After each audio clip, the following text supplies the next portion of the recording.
you. Maybe you're in an apartment, believing for a nicer place to live. Not, God, I am so sick and tired of this place. God, Joel said things have shifted and I haven't seen one shift in my life.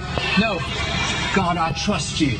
This is right now, I'm content. But God, I know in my future you're going to open the windows of heaven, pour out blessings that I cannot contain. Lord, I want to thank you in advance that it's on the way. That's how you see promises come to pass. When we were trying to acquire this facility, the former Compaq Center, it was a 3.5-year battle. The Houston City Council voted for us to have the building, but then a large company filed a lawsuit to try to keep us from moving in.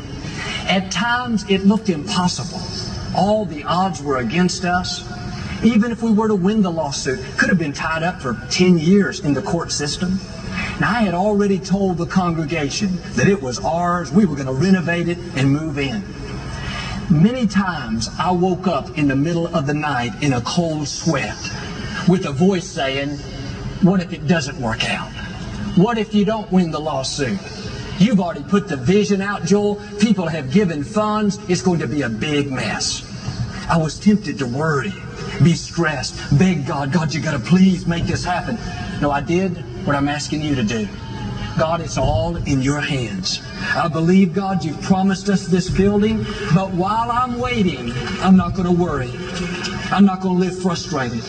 I'm not going to play out all the what ifs. God, I trust you. I know you have the final say. Instead of fighting it, begging God, I embraced where I was. We're in a lawsuit.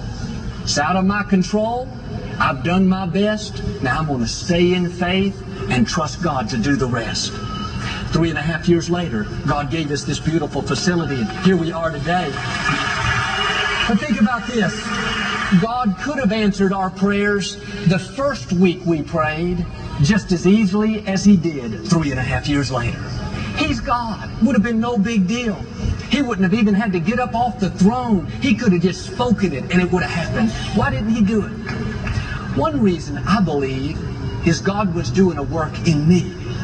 During those 3.5 years, I learned to trust God like I'd never trusted Him before. Some things you can only learn in the struggle. You can't learn in the good times, when it's easy, everything's going your way. That doesn't take any faith. You can only learn like David when you're in the wilderness and you're not being treated right. Don't be frustrated because it's not happening your way, on your timetable. God knows what He's doing. He's getting you prepared. Here's the key. Your destiny is bigger than you think. You're going to go further than you can imagine. God can see the new levels in front of you. He knows what's up there. Now keep passing those tests. Stay in faith even when it's difficult. Keep doing the right thing even when the wrong thing's happening. Don't fight it. Begging God every other minute, please, God, you got to change it. That's just going to frustrate you. Learn to embrace where you are. And it's okay to be honest and say, God, I don't like where I am. I'm uncomfortable. It's taking longer than I thought. But God, I trust you. I know this is not happening to me. It's happening for me. It's all a part of your divine plan.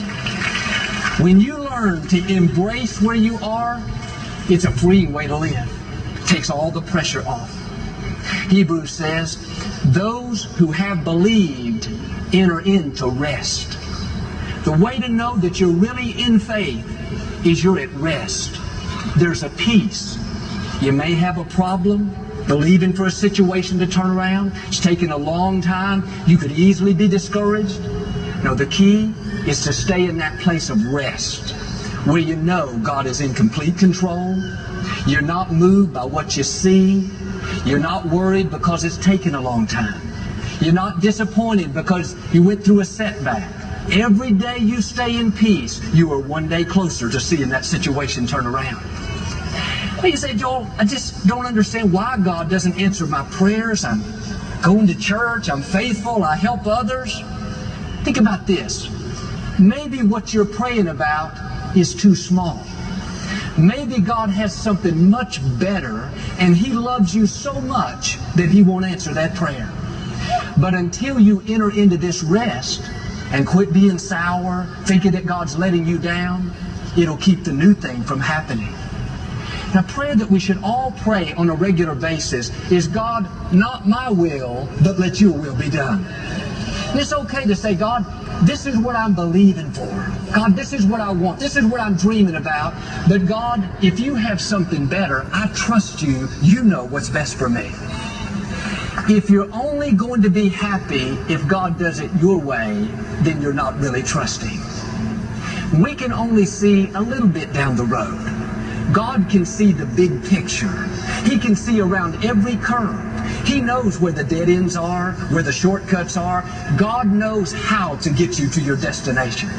Why don't you take your hands off the wheel, so to speak, and let God take you where He wants you to go? 2001, an executive flew to Houston for an important job interview. It was at a top company, one of the largest in the nation, headquartered right here in Houston.